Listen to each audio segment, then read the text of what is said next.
প্রিয় শিক্ষার্থী বন্ধুরা, আসসালামু আলাইকুম। আশা করি সবাই ভালো আছেন। আজ আপনাদের মাঝে একটি নতুন চ্যাপ্টার নিয়ে হাজির হলাম। সেটা হচ্ছে বইয়ের নাম হচ্ছে ম্যানেজমেন্ট অ্যাকাউন্টিং। এই বইটা ৩ টা ডিপার্টমেন্টে মুদ্রিত আছে, মানে আপনাদের সিলেবাসে আছে। সেটা হচ্ছে অ্যাকাউন্টিং ডিপার্টমেন্ট, ম্যানেজমেন্ট ডিপার্টমেন্ট এবং ফাইন্যান্স অ্যান্ড ব্যাংকিং ডিপার্টমেন্ট। তো সেই ডিপার্টমেন্টের একটি গুরুত্বপূর্ণ চ্যাপ্টার, সেটা হচ্ছে কস্ট, ভলিউম, প্রফিট, রিলেশনশিপ। সেই চ্যাপ্টার থেকে কিছু অঙ্ক সমাধান করার চেষ্টা করব। তো আশা করি সবাই ভিডিও শেষ পর্যন্ত সাথে থাকবেন। তো আমরা দেরি না করে প্রথমেই ডাইরেক্ট ফর্মুলাতে চলে যাব। আমরা দেরি না করে ফর্মুলার দিকে তাকাই। এই চ্যাপ্টারের ফর্মুলায় অনেকগুলো সূত্র ব্যবহৃত হয়। আপনি যদি এই সূত্রগুলো আয়ত্ত করতে না পারেন, তাহলে এই চ্যাপ্টারের অঙ্ক আপনি কোনোভাবেই শেষ করতে পারবেন না। এই চ্যাপ্টারের সূত্রগুলো আপনাকে প্রতিনিয়ত মুখস্থ করতে হবে। এখন মুখস্থ করলে আপনি সূত্রগুলো আসলে এপ্লাই করতে পারবেন। আর এই সূত্র পড়ার সবচেয়ে সহজ পদ্ধতি হচ্ছে আপনি প্রতিদিন হয়তো ২টা ৩টা করে পড়বেন এবং লিখবেন, পড়বেন এবং লিখবেন। এভাবে দেখবেন একসময় আপনার সূত্র আয়ত্ত হয়ে গেছে। তো আমরা দেরি না করে প্রথম যে সূত্রটা আমরা আয়ত্ত করব, সেটা হচ্ছে বিইপি ইন ইউনিট। সূত্রটা হচ্ছে ফিক্সড কস্টকে যখন আমরা কন্ট্রিবিউশন মার্জিন পার ইউনিট দ্বারা ভাগ করব, তখন বিইপি ইন ইউনিট বের হবে। এরপরের সূত্রটা যদি দেখি, বিইপি ইন টাকা। বিইপি ইন টাকার দুইটা সূত্র, একটা হচ্ছে ফিক্সড কস্ট ভাগ হচ্ছে পিভি রেশিও বা সিএম রেশিও। পিভি রেশিওকে সিএম রেশিও একই জিনিস, প্রফিট ভলিউম রেশিও বা কন্ট্রিবিউশন মার্জিন রেশিও। এর আরেকটা সূত্র হচ্ছে বিইপি ইন ইউনিট এবং sales price per unit. BEP ইউনিটকে সেলস প্রাইস পার ইউনিট দিয়ে গুণ করলে আপনাদের বিইপি ইন টাকা চলে আসবে। এখন বিইপি ইন ইউনিটের আরেকটা সূত্র আছে, যেটা মাঝে মাঝে ব্যবহৃত হয়। আমরা যদি নিচের দিক দেখি, হ্যাঁ, এই যে বিইপি ইন টাকা, সেটা হচ্ছে সেলস ইন্টু বিইপি রেশিও। এই সূত্রটাও মাঝে মাঝে ব্যবহৃত হয়। এখন আমরা বলবেন যে বিইপি রেশিও কিভাবে বের করে, আমরা সাথে দিয়ে দিচ্ছি বিইপি রেশিও বের করে 100% মাইনাস মার্জিন সেফটি রেশিও। এই সূত্রটাও অনেক ক্ষেত্রে ব্যবহৃত হয়, আপনারা এই সূত্র আয়ত্ত করে রাখবেন।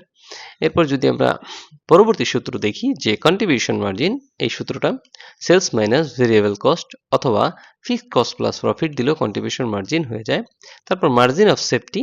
মার্জিন অফ সেফটির দুইটা সূত্র, একটা হচ্ছে actual sales minus BEP sales, এটি সবচেয়ে বেশি ব্যবহৃত হয়। তারপর মাঝে মাঝে এটা ব্যবহৃত হয় প্রফিট ভাগ টিভি রেশিও। এরপর রিকোয়ার্ড সেলস, মানে আপনাদের সেলসের পরিমাণ বের করতে fixed cost plus required profit, এই রিকোয়ার্ড প্রফিটটা সবসময় অঙ্কে দেয়া থাকে। এটাকে কন্ট্রিবিউশন মার্জিন রেশিও দিয়ে ভাগ দিলেও হয়ে যাবে। এখন দেখবেন যে এই পাশে আর একটা সূত্র দেওয়া আছে, সেম সূত্র, শুধু 1 মাইনাস টি দেওয়া। এটা কি করব, যদি অঙ্কে ট্যাক্স রেট দেওয়া থাকে তখনই শুধু আমরা এই সূত্রটা ব্যবহার করব, নাহলে এই সূত্রটা তেমন একটা কাজে লাগে না। এরপর সেলস কিভাবে বের করে দেখেন, বিইপি সেলস ভাগ হচ্ছে বিইপি সেলস রেশিও অথবা variable cost plus fixed cost plus profit, এইটি সবচেয়ে বেশি ব্যবহৃত হয়। এরপর দেখি 7 নম্বর, যে প্রফিট কিভাবে বের করতে হয়। Sales into PV ratio minus fixed cost, এই সূত্রটা আয়ত্ত করবেন বেশি করে, কারণ এইটা সবচেয়ে বেশি ব্যবহৃত হয়। এরপর নিচে যদি দেখেন, sales minus variable cost minus fixed cost, এই সূত্রটা ব্যবহৃত হয়। এবং sales into profit ratio, sales into profit ratio. Profit ratio কিভাবে বের করে দেখেন, প্রফিট রেশিওটা 10 নম্বরে দেওয়া আছে, যে প্রফিট রেশিও এমএস রেশিও গুণ পিভি রেশিও বা সেম রেশিও। এরপর ভেরিয়েবল কস্ট কিভাবে বের করে, sales minus sales into PV ratio অথবা sales minus fixed cost minus profit. Variable কস্টের আরেকটা সূত্র ব্যবহৃত হয়, আপনারা যদি দেখেন, এই যেটা variable cost sales into VC ratio. VC রেশিওকে সেলসের সাথে গুণ করলেও ভেরিয়েবল কস্ট বের হয়। এখন ভিসি রেশিওটা কিভাবে বের করে, ভিসি রেশিও বের করা হচ্ছে 100% মাইনাস পিভি রেশিও। এই সূত্রগুলা খাতায় তুলে নেবেন এবং খাতায় তুলে করার চেষ্টা করবেন, তখন আপনারা আরো সহজে আয়ত্ত করতে পারবেন। এরপর যদি দেখি যে ফিক্সড কস্টের একটা সূত্র আছে, sales into PV ratio minus profit. এরপর রিকোয়ার্ড সেলস ইন ইউনিট, আমরা তো রিকোয়ার্ড সেলস উপরে হচ্ছে টাকা বের করছি, ইউনিটটা দেখেন fixed cost plus required profit ভাগ সিএম পার ইউনিট। এখানে শুধু সিএম রেশিও ছিল রিকোয়ার্ড সেলসে, 5 নম্বরে যদি দেখেন, কিন্তু এখানে কি হবে, 13 নম্বরে সিএম পার ইউনিট দিলেই হবে। এবার আসি পিভি রেশিওতে। পিভি রেশিও সবচেয়ে বহুল ব্যবহৃত সূত্র হচ্ছে এটা, change in profit by change in sales into 100। PV ratio আরেকটা সূত্র আছে, সেটা হচ্ছে 100% মাইনাস পিভি রেশিও। এরপর প্রফিটের এই সূত্রটাও ব্যবহৃত হয়। আপনারা তো প্রফিটের এই কটা সূত্র দেখছেন, প্রফিটের এই তিনটার সাথে এটাও আয়ত্ত করবেন, কারণ এটাও ব্যবহৃত হয় অঙ্কের প্যাটার্ন অনুযায়ী। Actual sales minus BEP sales into CM ratio. এখন কোনো রেশিও যদি আপনি বের করতে ভুলে যান, ভুলে যাওয়া না, মানে কোনো রেশিও আপনি বের করতে পারতেছেন না, যে কোনো রেশিও বের করতে সূত্রটা কিভাবে ব্যবহৃত, সংশ্লিষ্ট আইটেম ভাগ হচ্ছে সেলস ইন্টু 100। এখন পিভি রেশিও যে দুইটা সূত্র দিলাম, কিন্তু সবচেয়ে বেশি ব্যবহৃত সূত্র হচ্ছে 20 নম্বরেরটা, সেটা হচ্ছে পিভি রেশিও কিভাবে বের করব, কন্ট্রিবিউশন ভাগ সেলস ইন্টু 100। এখন আপনারা একদম শুরু থেকে এই সূত্রগুলা একটা খাতায় তুলে নিবেন। খাতায় তুলে প্রতিদিন ২ টা ৩ টা করে পড়ার চেষ্টা করবেন। তাহলে একটা সময় দেখবেন যে আপনাদের সকল সূত্রগুলো আয়ত্ত হয়ে গেছে এবং আপনারা সহজেই অঙ্কে সেগুলো এপ্লাই করতে পারতেছেন। তো এই ছিল অঙ্কের সূত্র। তো আপনারা বাসায় প্র্যাকটিস করে সূত্র আয়ত্ত করবেন। চলেন আমরা দেরি না করে যেকোনো একটা অঙ্ক দিয়ে শুরু করি। প্রিয় শিক্ষার্থীরা, আমরা যদি ২-১ টা অঙ্ক সমাধান করার চেষ্টা করি, তাহলে আমরা দেখতে পারবো যে কিভাবে এই অঙ্কগুলো সমাধান করা যায়। তো আমরা ১ম যে অঙ্কটা সমাধান করব, এটা ন্যাশনাল ইউনিভার্সিটি বিবিএ অনার্স ২০১৪ এবং ফাইন্যান্স অ্যান্ড ব্যাংকিং ২০১৮ সালে এসেছে। ছোট, ছোট অঙ্ক কিন্তু পরীক্ষায় প্রতিনিয়ত আসে।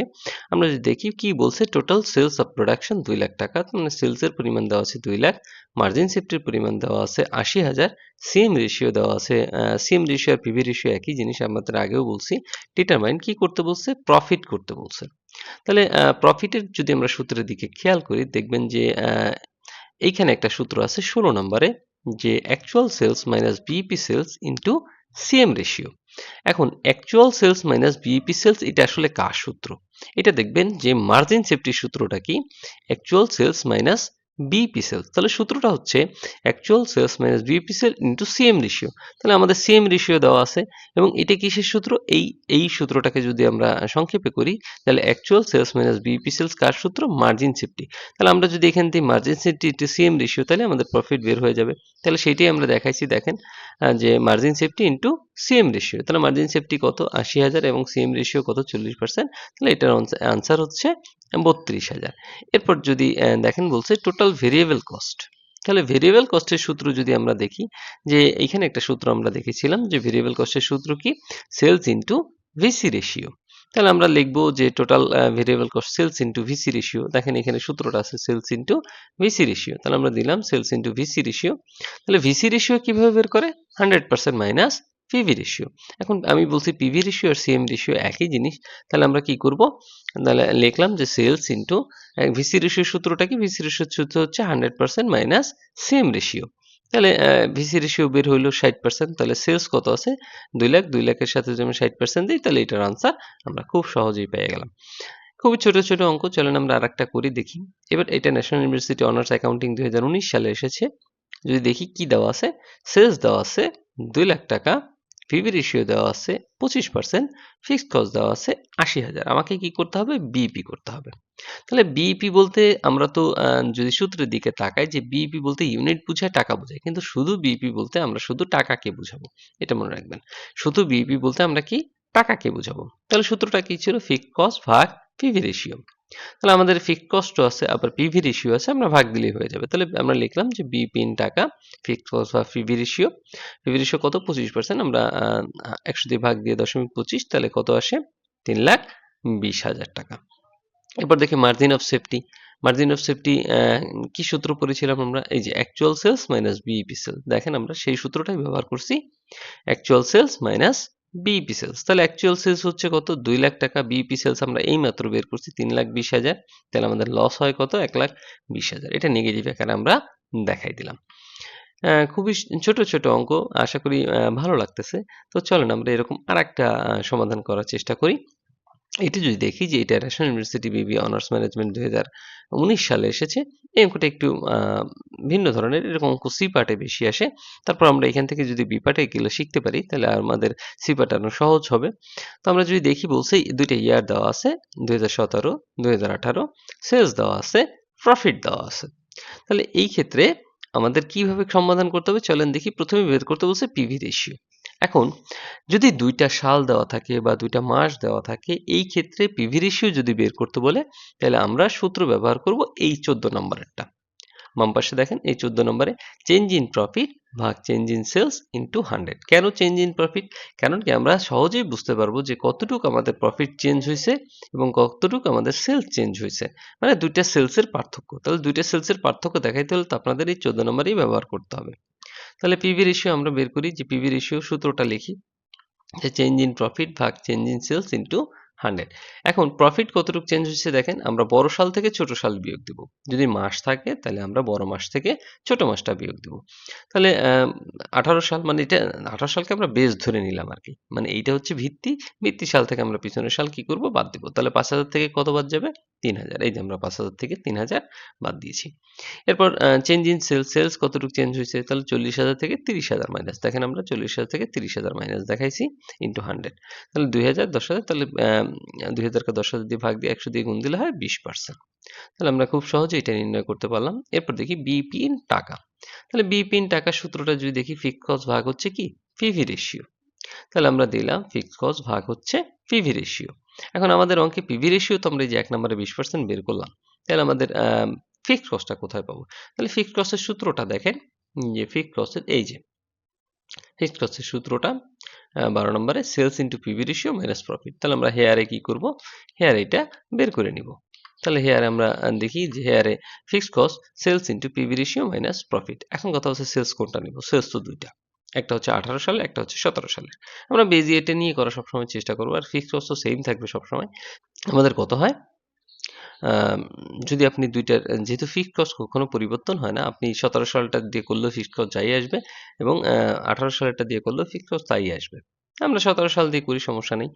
তাহলে সেলস কত? ৩০,০০০, আর পিভি রেশিও কত? ২০,০০০, তাহলে ৬,০০০ হয় এবং ১৭ সালের প্রফিট কত? ৩,০০০। তাহলে আমাদের ফিক্সড কস্ট আসলো হচ্ছে ৳৩,০০০।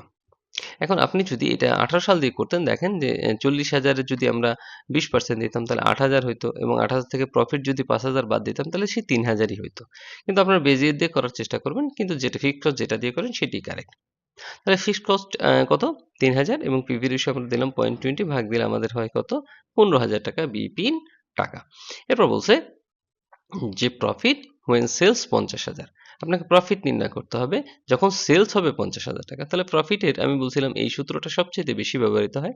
Sales into PV ratio minus fixed cost. আমাদের সেলসও আছে, পিভি রেশিও আছে, ফিক্সড কস্টও আছে। তাহলে আমাদের সেলস লিখলাম যে profit sales into PV ratio minus fixed cost. তাহলে সেলস কত আছে? সেলস হচ্ছে এই যে 50,000। এখন কিন্তু আপনি এই সেলস ধরতে পারবেন না। কারণ আপনাদের সেলসের পরিমাণ কিন্তু দেওয়া আছে।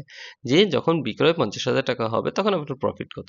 তাহলে সেলস দিলাম 50,000, পিভি রেশিও দিলাম 20%, ফিক্সড কস্ট আমরা 3,000 বের করছি। তাহলে এটা ক্যালকুলেশন করলে আমাদের আসে 7,000। এরপর যদি দেখি যে 4 নম্বরে কি বলছে? Sales to earn a profit of টাকা 10,000। ঠিক আছে? মানে প্রফিট যদি 10,000 টাকা আর্ন করতে হয়, আপনার কত বিক্রয় করতে হবে? এটা হচ্ছে রিকোয়ার্ড সেলস। যখন আপনাদের সেলস যাবে আর প্রফিটের পরিমাণ দেওয়া থাকবে তখন আপনি বুঝবেন এটা আপনাকে কি করতে বলছে?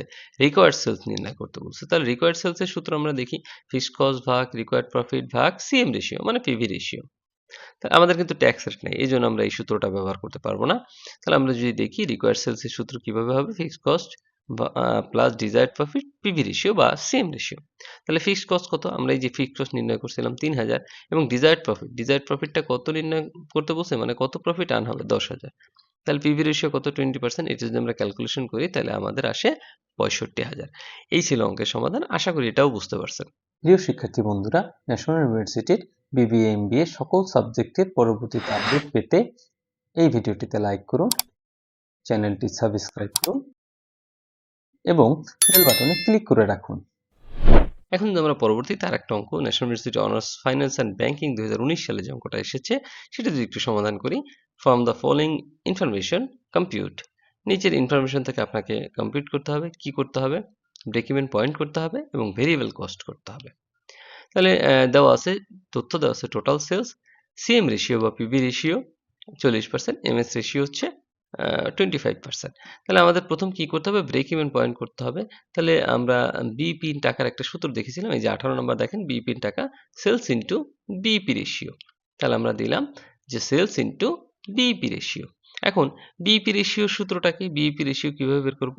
100% মাইনাস এমএস রেশিও মানে মার্জিন সেফটি রেশিও। এখন আপনি যদি পার্সেন্টেজ না দেন তাহলে দেবেন 1 মাইনাস এমএস রেশিও। এই যে এখানে দেখেন পার্সেন্টেজ দেয় নাই, কিন্তু পার্সেন্টেজ তুলে দিয়ে করছে আরকি 1 মাইনাস এমএস রেশিও। তাহলে 1 মাইনাস এমএস রেশিও কত? 25%। তাহলে হয় 75। তাহলে আমরা যদি এটাকে ৫ লাখকে 0.75 দ্বারা গুণ করি তাহলে আমাদের ৩,৭৫,০০০ আসে।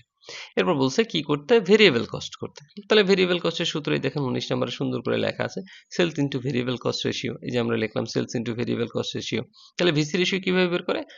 100% মাইনাস পিভি রেশিও, মানে 1 মাইনাস পিভি রেশিও। তাহলে যে 1 মাইনাস পিভি রেশিও হচ্ছে 0.40 আমরা দিলাম, তাহলে 0.60 হয় এবং সেলসকে যদি 0.60 দ্বারা গুণ করেন তাহলে এটা হয়ে যাবে। এটা ফাইন্যান্স অ্যান্ড ব্যাংকিং 2019 সালের অঙ্ক। দেখেন খুবই ছোট ছোট অঙ্ক, আশা করি ভালো লাগতেছে। এই সূত্র যদি আপনারা আয়ত্ত না করেন তাহলে এই অঙ্ক আসলে আপনাদের কারোরই পছন্দ হবে না, কিন্তু এই অঙ্ক থেকে আপনি 14 মার্ক কনফার্ম পাবেন, মানে বি পার্টে 4 এবং সি পার্টে 10। এরপর যদি দেখি যে ন্যাশনাল ইউনিভার্সিটি বিবি অনার্স অ্যাকাউন্টিং 2020 সালে একটা অঙ্ক এসেছে, সেটা যদি দেখি সেলসের পরিমাণ দেওয়া আছে 12 লাখ, সিএম রেশিও দেওয়া আছে 40%, এমএস রেশিও দেওয়া আছে 25%। প্রথমে বলছে ভেরিয়েবল কস্ট করতে। কিভাবে করবেন আপনি ভেরিয়েবল কস্ট? তাহলে ভেরিয়েবল কস্ট এই যে মাত্র সূত্র লিখছি আমরা, যে variable cost sales into VC ratio. তাহলে ভিসি রেশিও কিভাবে বের করবো? 100% মাইনাস হচ্ছে সিএম রেশিও বা পিভি রেশিও, এই যে VC ratio 100% minus CM ratio, তাহলে এটা 60% হয়, 7,20,000 আসে। এরপর কি করতে বলছে? প্রফিট ইন টাকা।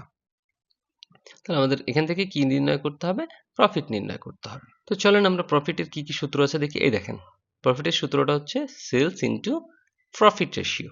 এই যে, তাহলে আমরা সূত্র লিখলাম সেলস ইনটু প্রফিট রেশিও। এখন প্রফিট রেশিও কিভাবে বের করব? এই যে প্রফিট রেশিও 10 নম্বরে দেওয়া আছে, MS ratio into CM ratio. এই যে CM ratio into MS ratio, তাহলে আমাদের কত ছিল? 40 আর হচ্ছে 25। তাহলে 40 আর 25 যদি আমরা গুণ করি তাহলে 10% হয়। তাহলে সেলস 12 লাখকে আমরা 10% দিলাম, 1,20,000 আসে।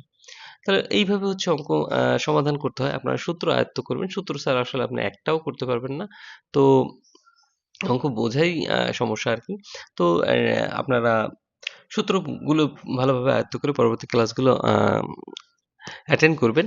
এখন কথা হচ্ছে সূত্র আয়ত্ত ছাড়া কি অঙ্ক করা সম্ভব না? না। এই চ্যাপ্টারের অঙ্ক আপনি সূত্র আয়ত্ত করা ছাড়া কখনোই শেষ করতে পারবেন না। তো এই ছিল অঙ্কের সমাধান।